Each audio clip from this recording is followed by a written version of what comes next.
गाजी news channel, सबसे पहले देश और समाज की खबरें। क्या प्रधानमंत्री नरेंद्र मोदी यह स्वीकार करने लगे हैं कि यूपी में सांड और बेसहारा पशुओं का मुद्दा गंभीर है? विपक्ष की तरफ से समाजवादी पार्टी, कांग्रेस और बहुजन समाज पार्टी के नेताओं ने 2019 के लोकसभा चुनाव के समय से ही बेसहारा पशुओं और सांड की समस्या का मुद्दा उठाना शुरू कर दिया था। तीसरे चरण के प्रचार के भाषणों में इस बार प्रधानमंत्री जनता से वादा कर रहे हैं कि 10 मार्च के बाद समाधान करेंगे। वो ये बात लिखकर रख ले, लेकिन कैसे दूर करेंगे ये बात लिखकर देने को तैयार नहीं हैं। आप लोगों को छुट्टा जानवरों से जो परेशानी होती है उसे दूर करने के लिए 10 मार्च के बाद नई व्यवस्थाएं बनाई जाएगी।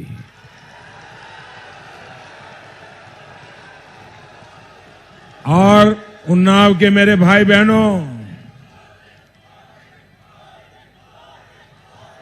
मेरे ये शब्द लिख के रखिए, ये मोदी बोल रहा है और आपके आशीर्वाद के साथ बोल रहा है। भाइयों बहनों, जो पशु दूध नहीं देता है उसके गोबर से भी आय हो, ऐसी व्यवस्था मैं आपके सामने खड़ी कर दूंगा भाइयों।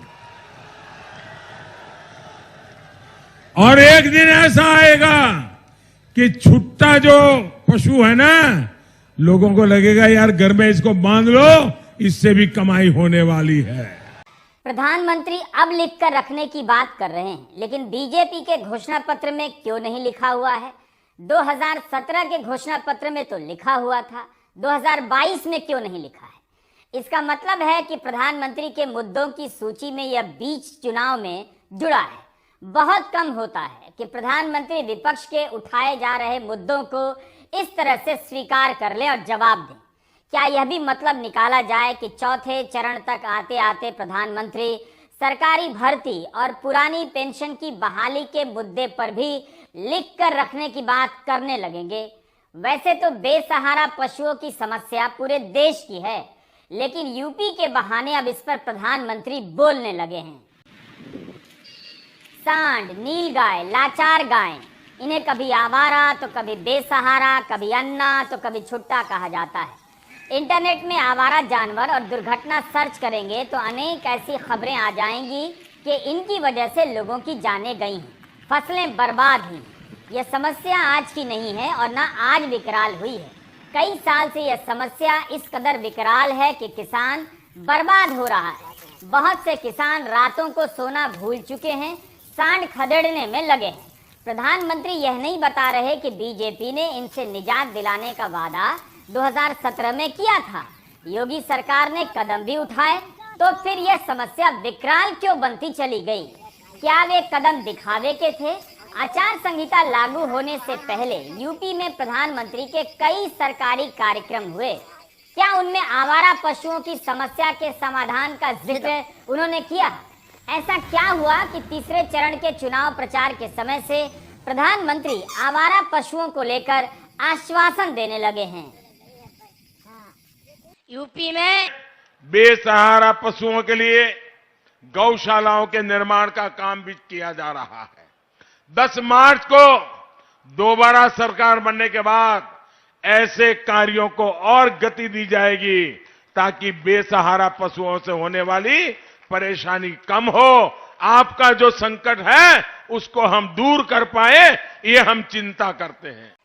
प्रधानमंत्री ने ठीक कहा कि इसकी कीमत आम लोग और किसान चुका रहे हैं, लेकिन उन्हें बताना चाहिए कि वो कीमत क्या है, क्यों है, उसकी नौबत किस राजनीति से आई।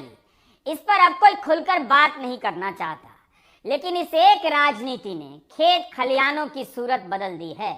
खुले हुए खेत अब तारों से घिरे नजर आने लगे हैं। ये कोई सरहद का तार नहीं है, ये कटीले जो तार लगाए गए हैं खेत की रखवाली के लिए लगाए गए हैं। मेरे पीछे देख सकते हैं ये सारे आसपास खेत हैं जहां पर ये खेतों की रखवाली के लिए तार लगाए गए। आवारा पशु इसमें ना घुसें, इनकी फसल को बर्बाद ना करें। मेरी तरफ एक कटीले तार है, दूसरी तरफ ये झटका तार है। ये झटका इतनी तेज लगता है कि आदमी इससे अचेत भी हो सकता है। ये आवारा जानवरों के लिए लगाए गए हैं जिससे कि इनकी खेतों में फसल को बर्बाद न करें। हमारे साथ कुछ किसान भी मौजूद हैं, उनसे पूछेंगे कि ये तार क्यों लगाए गए हैं और कितने बीघा में लगाए गए हैं, कितना खर्चा आता है। भैया क्या नाम है आपका? जगपाल सिंह।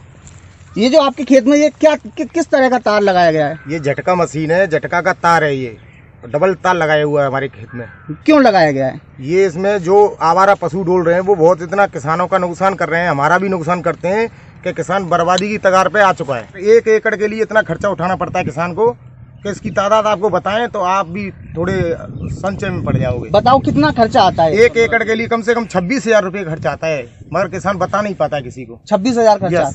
तो अभी आपने कितने एकड़ के लिए बैरिकेडिंग की? अभी ये पूरा हमारा 1 एकड़ से थोड़ा ज्यादा है, इसमें 2.5 बीघे, ये मतलब ये 1.5 एकड़ हो गया है जमीन, इसमें लगाया हुआ है। ये 35,000 रुपये का तार लगाया था हमने। 35,000 जी। तो इससे आवारा पशु रुक जाते हैं? आवारा पशु रुक जाते हैं, बहुत अलग हट जाते हैं। अगर एक बार झटका लगता है तो वो सुन्न हो जाता है इसके लिए, हाँ, बस खत्म हो जाता है, बस अलग हो जाता है। तो ये बहुत खतरनाक चीज है बहुत पशुओं के लिए, पशुओं के लिए। इंसान के लिए भी है, इंसान भी 2 घंटे के लिए बस अचेत हो जाए। कितना करंट आता है इसमें? इतना आता है। कितना आता है बताइए? बहुत हैवी करंट आता है। आप उंगली लगा के स्वयं देख लीजिए, मैं तो बहुत अलग खड़ा हुआ हूँ, आपको मालूम पड़ जाएगा। अच्छा, बहुत करंट आता है। लगा के चेक करिए ना आप। नहीं मैं तो नहीं लगाऊंगा। हाँ, तो आपने बता रहा कहा है कि हूँ। 2 घंटे के लिए अचेत हो जाएंगे। डॉक्टर को बुलाना पड़ता है। दरअसल यहाँ पर जो बैरिकेटिंग ये तार की गई, एक तरफ कटीले तार है, एक तरफ झटका मशीन का तार है, जिससे कि एक इतना करंट लगता है कि आदमी अचेत हो जाता है। 2.5 बीघे के खेत को तारों से घेरने का खर्चा 35,000 बताया जा रहा है। अगर इसी का हिसाब जोड़ लिया जाए कि हर जिले में यूपी के कितने किसानों ने कटीली तार लगाने में कितने लाख खर्च कर दिए, तब पता चलेगा कि किस तरह गौ रक्षा की राजनीति के चक्र में किसान फंस गए हैं। इस कटीली राजनीति से घिरते घिरते वे अब खेतों को कांटों से घेरने लगे हैं और खुद घिर गए। अपनी जेब से 25 से 50,000 रुपए लगा रहे हैं।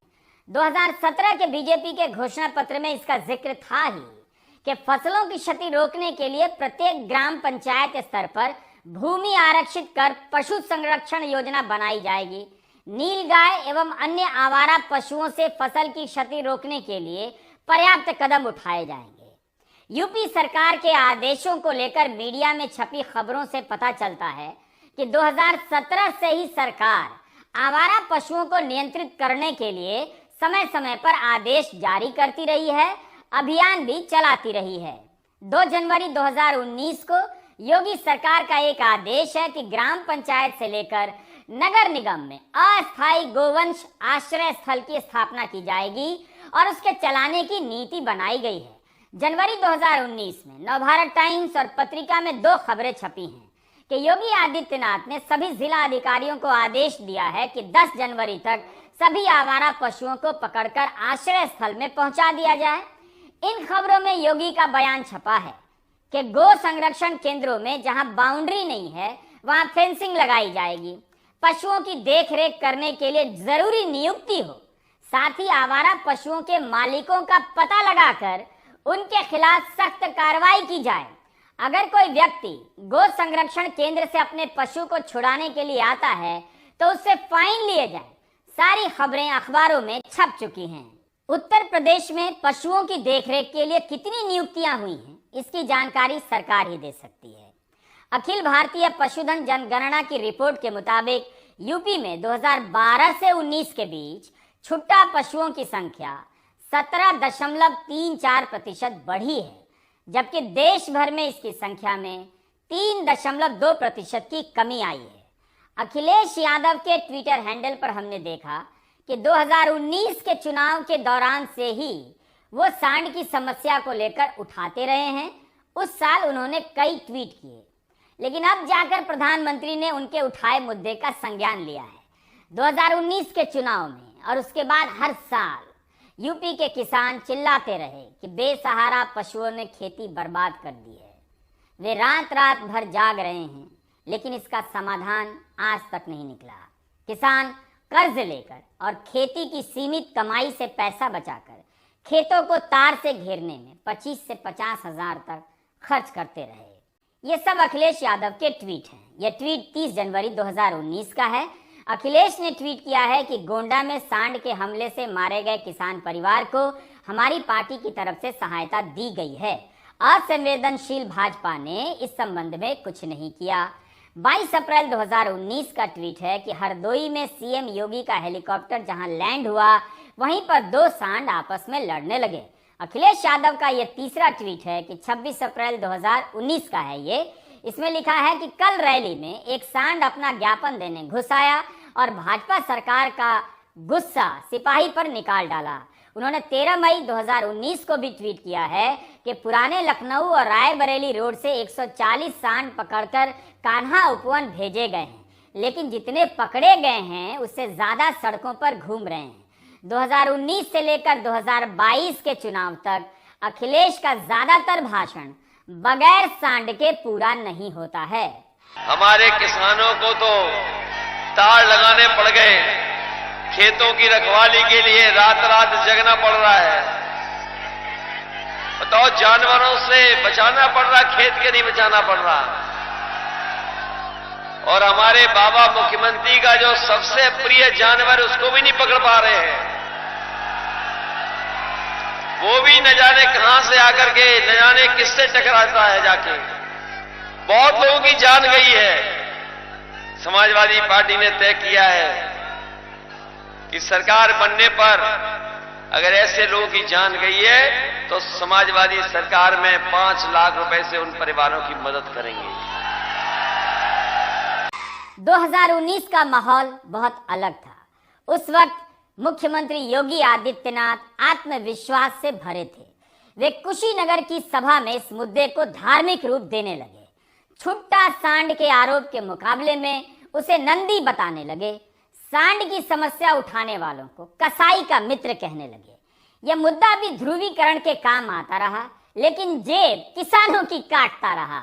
और अब तो आपने देखा होगा, नंदी भी जा रहा है सपा की सभा में और पूछता है कि कसाईयों के लोग मित्र कहाँ हैं, इनको मैं ठीक कर देता हूँ। तो मैंने कहा, भाई नंदी बाबा, अरे चुनाव चल रहा है, आचार संहिता लगी हुई है, कम से कम इस समय मेहरबानी कर दीजिए, समय मत मारिए, चुनाव के बाद फिर अपना काम करना। 2022 तक आते आते काफी कुछ बदल चुका है।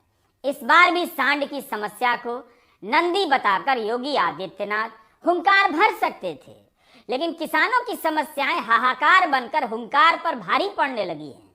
क्या किसान समझने लगे हैं कि हिंदू मुस्लिम राजनीति के कारण उन पर यह समस्या लाद दी गई है? वे हजारों रुपए का कर्जा लेकर खेतों में कटीली तार लगवा रहे हैं, झटका मशीन खरीद रहे हैं, रात रात भर जाग रहे हैं। यह खबर 9 फरवरी 2022 की है। दैनिक भास्कर के दिवांशु तिवारी ने लिखा है कि बीजेपी ने 16 पन्नों का लोक कल्याण संकल्प पत्र जारी किया है। इसमें 10 मुद्दों पर 130 ऐलान किए गए हैं और पेज नंबर 13 खाली छोड़ दिया गया है। शायद जनता इस खाली पन्ने पर अपने मुद्दे लिख सके। दिवांशु ने लिखा है कि बुंदेलखंड समेत यूपी के 3 जिलों सीतापुर, हरदोई और कौशाम्बी से लगातार छुट्टा पशुओं पर खबरें छप रही हैं। मार्च 2021 में सीतापुर में सरकारी स्कूल बंद कर दिया गया। सैकड़ों पशुओं की खबर वायरल हो गई। जनवरी में एक यूट्यूब चैनल पर कौशाम्बी के मूरतगंज के संतोष पटेल ने कहा, जो छुट्टा पशुओं से छुटकारा दिलाएगा हम उसी को वोट देंगे। ये सब भास्कर ने लिखा है, लेकिन इस पर कोई घोषणा नहीं हुई है। 2017 के घोषणा पत्र में बीजेपी ने वादा किया था, तो 2022 में वादा क्यों नहीं किया? प्रधानमंत्री को क्यों कहना पड़ रहा है कि 10 मार्च के बाद से इसका समाधान करेंगे? लोग लिख कर रख ले। क्या सांड का मुद्दा अब बीजेपी को परेशान करने लगा है? समाजवादी पार्टी ने अपने घोषणा पत्र में वादा किया है कि सांड के हमले में मारे जाने वाले लोगों के परिवार को 5 लाख रुपए की आर्थिक मदद की जाएगी। बीजेपी ने ऐसा कोई वादा क्यों नहीं किया? प्रधानमंत्री कह रहे हैं कि 10 मार्च के बाद परेशानी दूर कर देंगे, लेकिन इस वक्त जो हो रही है और पिछले 5 साल में हुई है उस परेशानी का क्या? सितंबर 2020 में मुरादाबाद के अपार शुक्ला की मौत सांड से टकरा जाने के कारण हुई। उनके परिजनों ने नगर निगम से 1 करोड़ का मुआवजा मांगते हुए इलाहाबाद हाई कोर्ट में अर्जी लगा दी। कोर्ट अन्य मामलों में भी आवारा पशुओं की समस्या को लेकर प्रशासन को फटकार लगा चुका है। कल मैं फिरोजाबाद में था। एक पिता और पुत्र खेत की रखवाली के बाद अपने घर आ रहे थे लौट करके। सांड ने उन्हें सींग मार करके वहीं पर मार दिया। मैनपुरी गया तो वहां पे मार दिया, और जालौन, झांसी कहीं पता कर लो और बड़े पैमाने पे उत्तर प्रदेश का हिसाब किताब लगा लो, न जाने कितने लोगों की जान जा चुकी है केवल सांड के ही वजह से, और अन्य जानवरों की वजह से एक्सीडेंट होकर के न जाने कितनों की जान चली गई। जिस तेवर से गौ रक्षा की राजनीति हुई है, हिंदू बनाम मुसलमान हुआ है, उस तेवर से गौशालाओं का निर्माण नहीं हुआ। उनके प्रबंधन में खामियों की खबरें भी छपती रहीं। गौशालाओं में गायें भी मरती रही हैं, घोटाले भी होते रहे हैं। पिछले साल दिसंबर में ललितपुर के एक अस्थायी गोवंश आश्रय स्थल में 10 गायों की मौत की खबर वायरल हो गई। उनके शवों को फेंक दिया गया। जांच में ये बात सही पाई गई और खंड विकास अधिकारी सहित 9 लोगों पर मुकदमा हो गया। इस मामले को लेकर प्रियंका गांधी ने यूपी सरकार को पत्र भी लिखा था। गौवंश की राजनीति पर बीजेपी की कॉपीराइट रही है, लेकिन गौशालाओं के कुप्रबंधन का मसला उठाकर विपक्ष बीजेपी को घेरने लगा है। कांग्रेस ने अपने घोषणा पत्र में लिखा है कि आवारा पशुओं से फसलों को नुकसान होने पर प्रति एकड़ 3,000 रुपए का मुआवजा दिया जाएगा। आवारा पशुओं के लिए हर न्याय पंचायत में गौशालाएं होंगी। जो भी पशु गौशाला में रखा जाएगा, प्रति पशु कुछ समय के लिए 500 रुपए दिए जाएंगे। साथ ही छत्तीसगढ़ सरकार की तर्ज पर 2 रुपए किलो की दर से गोबर खरीदा जाएगा, जिससे किसानों को आय होगी। छुट्टे जानवर की समस्या तकरीबन खत्म हो गई है छत्तीसगढ़ में। यहाँ देखिए, गौशालाएं बनाई, बड़ी बड़ी धर्म की बातें कही आपसे, गौशालाएं बनाई। गौशालाओं की स्थिति देखिए, चारा नहीं है गाय के लिए, पानी नहीं है, छत नहीं है, धूप में मर रही है बगैर पानी के, बगैर चारे की। विपक्ष लगातार इस मसले को उठाता रहा है और अब प्रधानमंत्री आश्वासन दे रहे हैं। चंद अपवाद तो हर जगह होते हैं, कुछ गौशालाएं अच्छी हो सकती हैं, लेकिन बहुत सारी गौशालाओं की हालत ठीक नहीं है। मीडिया की खबरों के अनुसार 2018 में ही योगी सरकार ने प्रत्येक नगर निगम को 10 करोड़ रुपए दिए। उसके बाद के साल में करोड़ों रुपए देने की खबरें छपी हैं। फिर भी बेसहारा पशुओं की समस्या में कोई कमी नहीं आई, बढ़ती ही चली गई। साल भर पहले 11 महीना का में 3,000 रुपया मिला है बस, उसके बाद 1 रुपया नहीं मिला है। हम लोग इस बार भी नहीं कर रहे थे, तो प्रधान जी कहें कि करो, हम दिलाएंगे पैसा। ये बताइए क्या करती हैं आप यहाँ गैया के लिए, क्या क्या करती हैं काम? गैया के लिए पानी भरते हैं समरसेबुल से, गोबर रोज शाम सुबह डालते हैं, गोबर उठाते हैं, देखभाल करते हैं, कोई आता है गेट खोलते हैं। कोई भी इतनी कम गाय क्यों है यहाँ? क्यों इसलिए कम है सर कि गाय के लिए कुछ व्यवस्था नहीं है, बस सूखे भूसा दे देते हैं सरकार, वही खा के जी लेंगे। आप ही बताइए। गौशाला की स्थिति बहुत डमाडोल है। पहली बात तो समय से पेमेंट नहीं है। टेकरों का करीब 9-9, 10-10 महीना का पहले का पैसा बाकी है, 11 महीना का, और भूसा वाले का भी पेमेंट टाइम से नहीं होता है। अभी तक धीरे धीरे 2 साल हो गया पेमेंट हुए। हमारे पर दबाव बन रहा था कि नहीं आप इसमें और गोरू भरिए। मैं 70 गैया लगभग गड़वा दिए अपने पल्ले से पैसा लगाकर। ये लोगों का खुराक की खाली भूसा चबाकर थोड़ी जिएंगी, ये लोगों का दाना मिलेगा या हरा सब्जी मिलेगा और तब जाके जिएंगे। तो आगे गाय क्यों नहीं आ रही है? क्या आप लोग रखना नहीं चाह रहे हैं? हम लोग रखना ही नहीं चाह रहे हैं। अपने घर से हम थोड़े ही भरेंगे। वैसे शासनादेश के अनुसार एक गाय पे कितना खर्च आता है? 30 रुपया प्रति गाय माने खर्च है रोज का। 30 रुपया में गैया खा लेंगी। कम से कम एक गैया के ऊपर 60-70 रुपया डेली खर्च है, तब जिएंगी। मीडिया में इस तरह की और भी खबरें छपी मिलेंगी कि गौशाला कर्मचारियों को वेतन नहीं मिला है, भूसे का पैसा समय से नहीं मिला है। 2019 में योगी आदित्यनाथ इस मुद्दे पर तुरंत प्रतिक्रियाएं दे दिया करते थे। मवेशियों को गौशाला में लाकर पालने का पुण्य उठाने की बात करते रहे, लेकिन उसके बाद भी पशुओं का सड़कों पर विचरना जारी रहा, दुर्घटनाएं होती रहीं और लोग मरते रहे। और जो लोग गाय अपना घर में पाल के दूध लेकर के छोड़ देते हैं, उस गौ माता को गौशाला में रख करके खिलाएंगे, वो पुण्य आपको नहीं, जो गाय छोड़ेगा उसको नहीं, उसका पुण्य जब हम लोग गौशाला चलाएंगे तो हमें मिलेगा ना।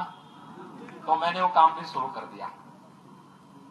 पूरे प्रदेश में इस समय हमारे पास 4 लाख गाय हैं गौशाला में, और चुनाव के बाद आप देखना एक भी गाय, एक भी बछड़ा छूटा ही नहीं मिलेगा आपको, सबको गौशाला में रख करके खिलाएंगे। 2019 का यह भाषण है। तब मुख्यमंत्री योगी आदित्यनाथ सांड की समस्या को पाप और पुण्य के रूप में पेश कर रहे थे, लेकिन अब यह समस्या पाप और पुण्य और धार्मिक प्रतीकों से आगे निकल चुकी है। 2022 के उत्तर प्रदेश में सांडों की समस्या को नंदी बताकर टाला नहीं जा सकता। प्रधानमंत्री के भाषण से लग रहा है कि अखिलेश यादव के उठाए गए इस मुद्दे को अब समस्या के रूप में स्वीकार करना ही पड़ेगा। इसकी कई खबरें मिलती हैं कि यूपी सरकार ने अस्थायी गौ आश्रय स्थल बनाने के आदेश दिए हैं, बने भी हैं, लेकिन सरकार ने विधानसभा में जो जवाब दिया है उसे कम से कम प्रधानमंत्री को देख लेना चाहिए और पूछना चाहिए कि योगी सरकार के पशुधन मंत्री ने विधानसभा में क्यों कहा है कि आवारा पशुओं से फसलों को नुकसान नहीं हो रहा है, इसलिए इनसे फसलों की सुरक्षा के लिए किसी नीति का प्रश्न ही नहीं उठता। यह सवाल बीजेपी के ही विधायक जवाहरलाल राजपूत ने किया था कि क्या पशुधन मंत्री बताने की कृपा करेंगे कि प्रदेश में छुट्टा अन्ना जानवरों से फसलों को हो रहे भारी नुकसान के कारण किसानों को आर्थिक हानि उठानी पड़ रही है और उनमें भारी असुरक्षा की भावना व्याप्त है। यदि हां, तो क्या सरकार छुट्टा अन्ना पशुओं से फसलों की सुरक्षा के लिए कोई ठोस नीति बनाए जाने पर विचार करेगी? यदि नहीं तो क्यों? 3 सवाल हैं और इसके जवाब में पशुधन मंत्री लक्ष्मी नारायण चौधरी कहते हैं, जी नहीं, प्रश्न ही नहीं उठता, प्रश्न ही नहीं उठता। मार्च 2021 में विधानसभा में योगी सरकार के पशुधन मंत्री कह रहे हैं छुट्टा जानवरों से कोई समस्या नहीं। 2022 में प्रधानमंत्री को कहना पड़ रहा है यह समस्या है और 10 मार्च के बाद दूर करेंगे। जिन किसानों ने अपनी जेब से कटीली तारों को लगाने में 20,000 से लेकर लाख 2 लाख तक खर्च कर दिए, क्या उनका पैसा वापस होने वाला है? तो बोल दे सरकार। किसानों और उनके बच्चों ने रात रात जागकर जो पहरेदारी की है उसकी भरपाई कैसे होगी? यूपी के सीतापुर में 12 साल का सचिन आवारा पशुओं को अपने खेत से भगाने के लिए अपनी जान की बाजी लगाए हुए हैं। अकेले लगभग 20 से ज्यादा पशुओं के पीछे भाग रहा है। अगर चूक गया तो ये जानवर इसके पिता द्वारा खून पसीना बहाकर उगाई गई फसल को चर डालेंगे। खेत उस दिन गए थे गेहूं बताने, एक मरघा था, मुझे लगदा लिया मैंने, पेड़ पर चढ़ा तो फिर डंडे लेके भागा, तब भाग गया। तो भागा बहुत जगना पड़ता, बहुत मुश्किल से हम लोग बचा पा रहे हैं। यहाँ ज्यादातर किसानों ने अपने खेतों में पशुओं को रोकने के लिए कटीले तार लगा रखे हैं और जो चूक गए हैं जरा उनके खेतों का हाल देखिए। आवारा पशु इस खेत में घुस आए हैं और यहाँ से वहां तक पूरा खेत लगभग जो है ये यहाँ पर चर चुके हैं। काफी जो है खेत चर चुके हैं। यहाँ किसान रखवाली करने के लिए मौजूद नहीं है। ये सीतापुर की सरकारी गौशाला की तस्वीरें हैं। यहाँ कई गायें मर चुकी हैं और कुछ बीमार हैं। यहाँ ना इनके खाने के लिए पर्याप्त चारा है और ना देखभाल करने के लिए डॉक्टर। गौशाला का रखरखाव करने वाले रामस्वरूप का कहना है कि यहाँ हर दूसरे दिन गायें मरती हैं। प्रशासन से कोई झांकने नहीं आता।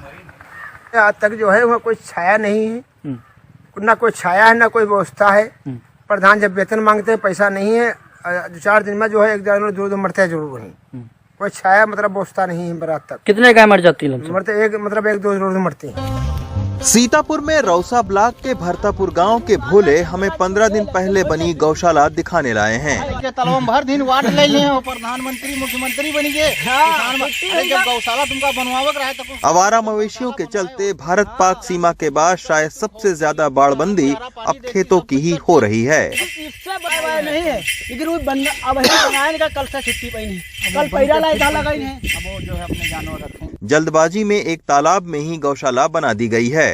ठंड के चलते जब मवेशी बीमार पड़ने लगे तब ग्रामीणों ने ही उनको भगा दिया। भारत का किसान कितना दयालु है, जो आवारा मवेशी इनका खेत बर्बाद कर रही है वो इस गौशाला में मरने लगी जब तो आप लोगों ने हटा दिया कि चलो खेत बर्बाद हो जाए लेकिन कम से कम गाय न मरने पाए, मवेशी न मरने पाए। हम लोग सोचा चलो गाय मर जाएगी तो दिक्कत होगी, छोड़ दो, जाने दो, खेत खलिहान खाती है तो खाने दो, कोई दिक्कत नहीं। क्या करें इसमें, आप ये देखिए कि इसमें गाय रुक सकती है, कहीं सूखी जगह है बैठने के लिए, इतनी ठंड पड़ रही है, कैसे गाय बैठेगी इसमें, आप देख लीजिए। दिन के उजाले में सड़कों पर घूमते और बैठे इन मवेशियों की समस्या असल में रात से शुरू होती है। ये मंगलवार रात की तस्वीर सीतापुर के महमदापुर गांव की है।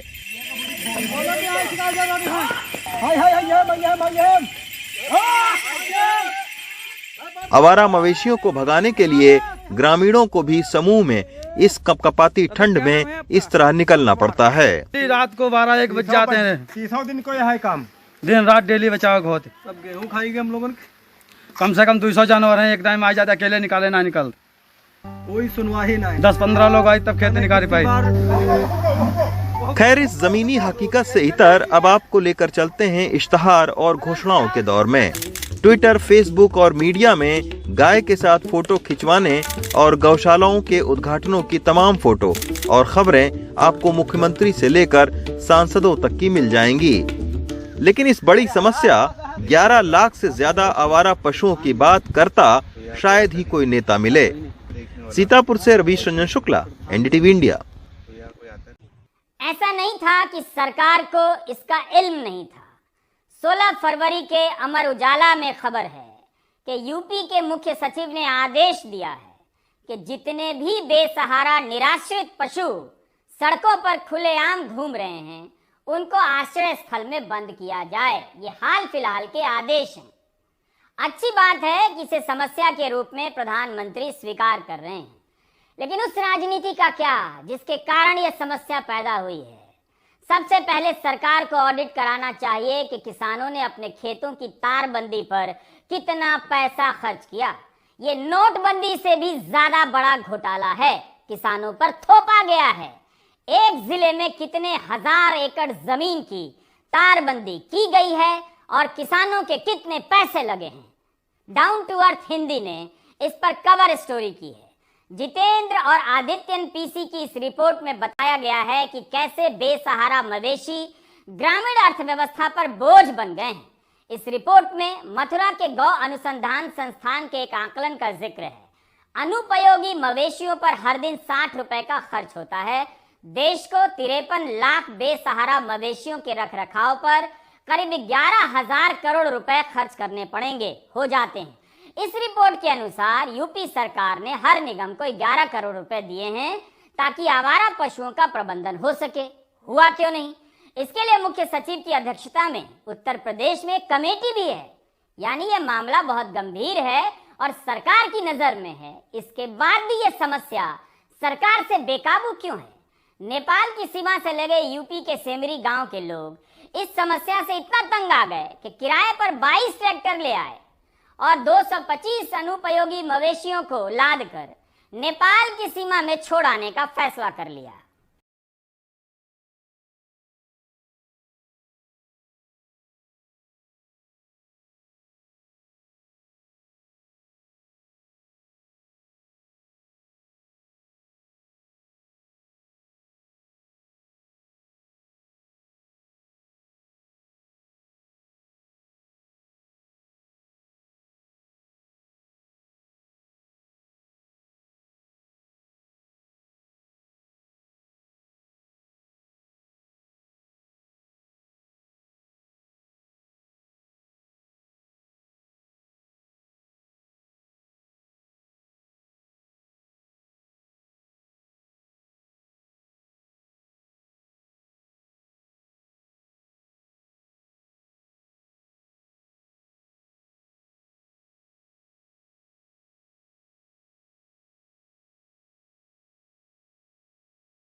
खेती में ट्रैक्टर का इस्तेमाल बढ़ा है, अब बैल का इस्तेमाल नहीं होता और घर पर इनका भरण पोषण आसान नहीं है। मवेशी दूध देने की क्षमता तक ही उपयोगी हैं, उसके बाद अनुपयोगी हो जाते हैं। नतीजा लोग मवेशी को खुला छोड़ देते हैं, जिससे फसलें बर्बाद हो रही हैं और दुर्घटनाओं में लोग मर रहे हैं। 2014 के बाद देश के कई राज्यों में खेतों को कटीली तारों से घेरने का चलन तेजी से बढ़ा। बूचड़ खाने बंद करने और गौ रक्षा की राजनीति के खतरों ने जानवरों को सड़क पर बेसहारा छोड़ने के लिए मजबूर कर दिया। राजस्थान में ही 2018-19 से तारबंदी की सरकारी योजना चल रही है। इसके तहत 3 किसानों के समूह को न्यूनतम 3 हेक्टेयर जमीन की तारबंदी के लिए सरकार सब्सिडी देती है। एक किसान को 400 मीटर तार यानी 40,000 रुपए के तार और 3 किसानों को अधिकतम 1,20,000 रुपए की सब्सिडी देती है। यह भी लागत का 50% है, यानी किसान और सरकार मिलकर 3 हेक्टेयर खेत की तारबंदी करने में 80-80 हजार तक खर्च कर रहे होंगे। क्या यह कोई छोटी राशि है? राज्य सरकार ने कोई 8-10 हजार किसानों को ही अभी तक ये सब्सिडी दी है, लेकिन बाकी किसान तो अपनी जेब से ही तारें लगवा रहे होंगे। इस बजट ने किसानों को बर्बाद कर दिया, इसलिए इनका हिसाब जरूरी है। इस बेशुमार पैसे से ढंग की गौशालाएं बन सकती थीं, लेकिन गौशालाओं के नाम पर खाना पूर्ति होने से किसानों को मजबूर होना पड़ा कि वे फसलों को बचाने के लिए खेतों को कटीली तारों से घेर दें। 2016-17 में हिमाचल प्रदेश में भी मुख्यमंत्री खेत संरक्षण योजना लॉन्च की गई ताकि खेतों की बाड़बंदी हो सके। यहाँ भी सरकार काफी पैसा सब्सिडी के तौर पर देती है। देश भर के स्तर पर इस खर्चे को जोड़ा जाना चाहिए, तब पता चलेगा कि किसान बेसहारा पशुओं के कारण कितना बेसहारा हो रहा है। यह समस्या अब राजनीति के काबू में नहीं आने वाली है, क्योंकि उसी की वजह से यह विकराल हुई है। इस राजनीति में किसान भी शामिल रहे हैं, इसलिए कीमत उन्हें भी चुकानी पड़ रही है। अफसोस कि उन्हें ही सारी कीमत चुकानी पड़ रही है। इस राजनीति से राज कोई और कर रहा है और कटीली तारें कोई और खरीद रहा है। ओके।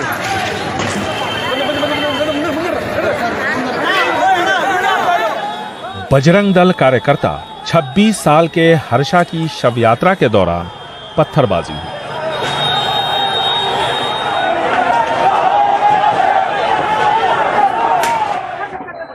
पुलिस ने लाठीचार्ज किया और आंसू गैस के गोले छोड़े।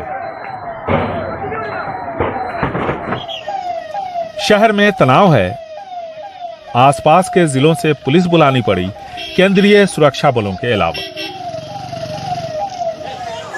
इससे पहले कर्नाटक के गृह मंत्री आरोग्य ज्ञानेंद्र ने मृतक हर्षा के परिवार वालों से मुलाकात की। ಈ ನಂತರದ ವೈಲೆನ್ಸ್ ನಲ್ಲಿ ನನಗೆ ಹೇಳಲಿಕ್ಕೆ ಮಾಹಿತಿಗಳು ಸಂಪೂರ್ಣವಾಗಿ ಲಭ್ಯ ಇಲ್ಲ। गिरफ्तारी के बारे में अभी ठीक से नहीं बताया जा सकता।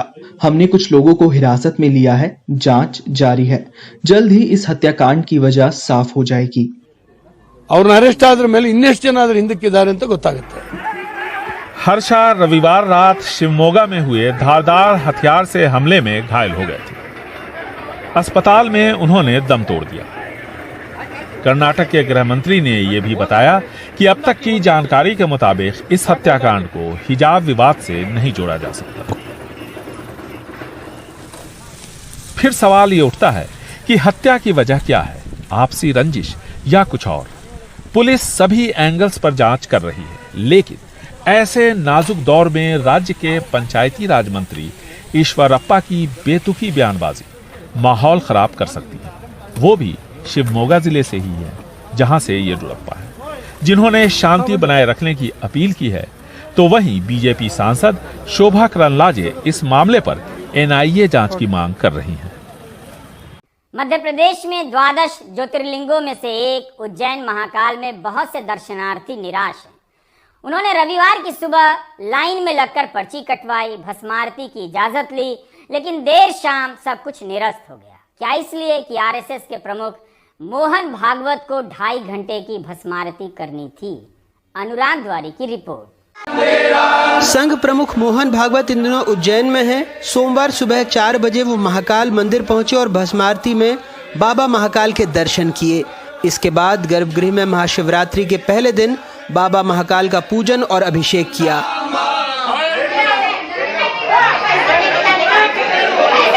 लेकिन ठीक एक दिन पहले देश दुनिया से आए आम श्रद्धालुओं ने सुबह से लाइन में लगकर भस्म आरती की जो इजाजत ली थी उसे निरस्त कर दिया गया। सुनिए क्यों। यहाँ पर आतंकी का कोई हमला है, इसलिए ना आपकी सिक्योरिटी के लिए हम कैंसिल कर रहे हैं। ऐसे हमारे को पागल बनाया जा रहा है और इससे पहले इन्होंने 100 बंदों को टिकट दे दी है और हमारे को टिकट दे नहीं रहे हैं अभी ये, और हमारे पैसे भी ले लिए। दिक्कत आ रही है। ये लोग अभी क्या बोल रहे हैं, कल का दर्शन आपका नहीं होगा। हाँ, सुबह 5 बजे से हम लोग लाइन में इधर खड़े हैं। हाँ, पहला तो नंबर फिर दे दिया। नंबर कितना बजे लगा? 5 बजे लगा। सुबह का 6 से खड़े हैं, 5 बजे लगा। ना खाना खाया ना पानी, तो ऐसे ही लेके आए हम लोग, ना दवाई लिया। हाँ, कैसे करने का? हम लोग डायबिटीज वाले 65 इयर्स की तो मैं हूँ। हाँ, तो इनको समझना चाहिए। काय के लिए मना करे? कोई वो मोहन भागवत कौन आ रहे हैं ना, आरोग्य क्या है, संरक्षण का, इसलिए कर रहे हैं। और देखिए, इस मामले की मुझे जानकारी नहीं है। संज्ञान में आपने जो वीडियो भी दिखाया उससे संज्ञान में है। मेरी इसके द्वारा जांच करके पता लगाया जाएगा क्या करना है। काउंटर पे लोगों की भीड़ लग रही है, उनको किस तरह की, कितने लोगों को परमिशन दी जा रही है, पर डे कितने लोगों को दी जाएगी? देखिए, अभी हमारी जो व्यवस्था है वो बहुत लिमिटेड पासेस के साथ में है। जो हमारा पहला 150 रहता था, उससे ज्यादा तो हम लोग पासेज दे पाने की स्थिति में नहीं है, लेकिन फिर भी जिस हिसाब से संख्या आती है उसके हिसाब से हम लोग उसको एडजस्ट करेंगे। डॉक्टर भागवत 19 से 22 फरवरी तक उज्जैन में रहेंगे। वे इस्कॉन मंदिर में रुके हैं। इस साल उनका प्रवास मालवा प्रांत में है, जहां वो संघ की बैठकों के साथ सामाजिक कार्यक्रमों में भी उपस्थित रहेंगे। कहते हैं आपको हमारी न्यूज़ कैसी लगी, आप हमें कमेंट करके ज़रूर बताइएगा। अगर आप गाजी न्यूज़ चैनल पर न्यू हैं तो हमारे चैनल को सब्सक्राइब ज़रूर कर लिएगा और बेल आइकन प्रेस करना बिल्कुल ना भूलिएगा, ताकि हमारी लेटेस्ट वीडियो आप तक पहुंचे। और अगर वीडियो अच्छी लगी तो लाइक ज़रूर करिएगा। अगर आप फेसबुक पे देख रहे हैं तो हमें फॉलो करिएगा और लाइक ज़रूर करिएगा।